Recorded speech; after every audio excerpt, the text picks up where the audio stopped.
Okay, we need to talk about the Edmonton Oilers. Oilers fans watching this, I promise this isn't going to be an entire video just goofing on your team. But it's just what's happening to that team right now is one of the craziest things I've ever seen. What's so crazy about it? Except for last year, the Oilers are always bad. No, you don't get it. Listen to this. The Edmonton Oilers penalty kill on the road has an 86.6% success rate. That is the best road penalty kill in the NHL, which might come as a surprise to some of you because the Oilers' overall penalty kill has just a 71.4% success rate, the worst in the NHL. Well, wait a sec. If their road penalty kill is that good, but their overall penalty kill is that bad, how bad is their home penalty kill? We've talked about this on the podcast a couple times throughout the season, and I still don't believe it when I see it. The Edmonton Oilers have a home penalty kill success rate of just 54.2%.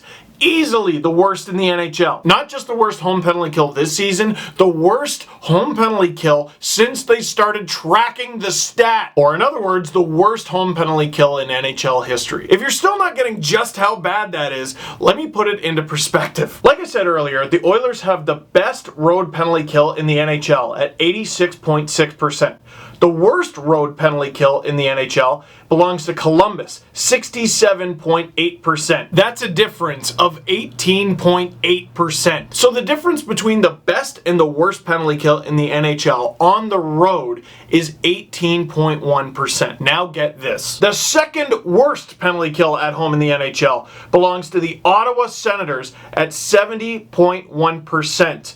The Oilers, like I mentioned, are the worst with a 54.2% success rate on the penalty kill at home. That's a difference of 15.9%. The Oilers are almost 16% behind the second worst home penalty kill team in the NHL. It is one of the most mind-blowing things I've ever seen. Now, it might not end the season that way, but last night it got worse. Oilers lose 5-0 at home to the Buffalo Sabres, and the Sabres score 3 power play goals on 4 attempts. Steve, stop turning the knife! Alright, I guess we'll start with what the hell is going on? Alright, everyone's been criticizing Peter Chiarelli, and there's a lot of Oilers fans calling for him to get fired. Well, it must be a personnel issue, right? Alright, let's look at the bodies. Chris Russell was typically the Oilers' big horse on the PK last year. Mark Letestu, Andrei Sekera, Anton Lander, but only in 22 games. Ryan Nugent-Hopkins, Oscar Klefbom, Adam Larson. Matt Hendricks played a big role, but that was only in 42 games. Benoit Pouliot, right behind him, got to play in 67. I would argue that's a bigger role, and therefore a bigger loss, at least when it comes to the PK. And now I look at the guys the Oilers are using on the PK this year, and I don't know, man. Other than Andrei Sekera, the names missing aren't that huge. Yes, Ryan Nugent-Hopkins is injured now, but leading up to the injury, he was actually averaging the exact same amount of PK time as he was last year. Chris Russell's role has decreased, but not by very much. Oscar Klefbom and Darnell Nurse were both involved in the Oilers' PK last year, but they've seen their shorthanded ice time rise. Brandon Davidson's shorthanded ice time has like doubled. Alright, what about the goalies? Last year, Laurent Brossoit actually had one of the best penalty kill save percentages in the entire NHL, but I mean, he only faced 18 shorthanded shots all last season. He only allowed one of them to get past him, though. That's a .944 save percentage. Last season, Cam Talbot had an .877 save percentage on the penalty kill, which sounds bad, but if you look at the starting goaltenders around the league,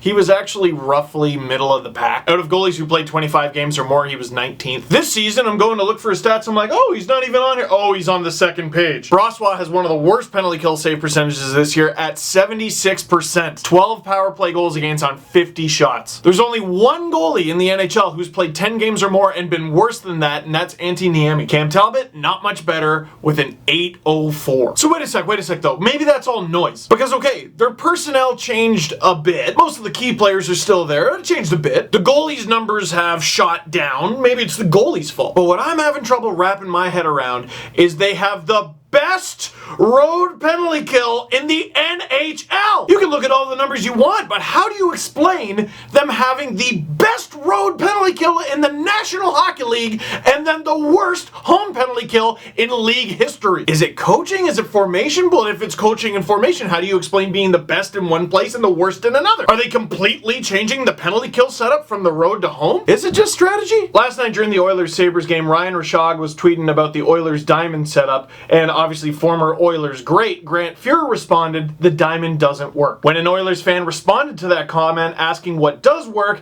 Fuhrer responded, "In my experience, I like an aggressive box." Phrasing! Maybe it's personnel. Maybe it's the goalie stink. Maybe it's fire all the coaches and management into the sun. Maybe I'm a bit naive, but you know what it could be? Confidence. It's gotta be. The Oilers take a penalty at home and every single person on that team on the ice and on the bench goes, "Ah!" They think they're going to screw it up. We're going to screw it up. And lo and behold, they screw it up. They believe it into reality. And you might say pish posh to that, but how many of you have ever seen your team in a losing streak? How many of you have ever seen a player on your team who is just horribly snake bitten? Oftentimes you eventually get out of it, and that's a wonderful thing. But sometimes it lasts long enough and it affects you enough that it just becomes part of you. I think it's mental. It's gotta be. It's gotta be. How else do you explain having the best road penalty kill and the worst home one in league history? I will put my money on one thing though, and this was tweeted by Matt Henderson. I'm certain the NHL can last another 100 years and we'll never see this again. Until the Oilers, I don't know, make a trade, fire somebody, or call in a sports psychologist.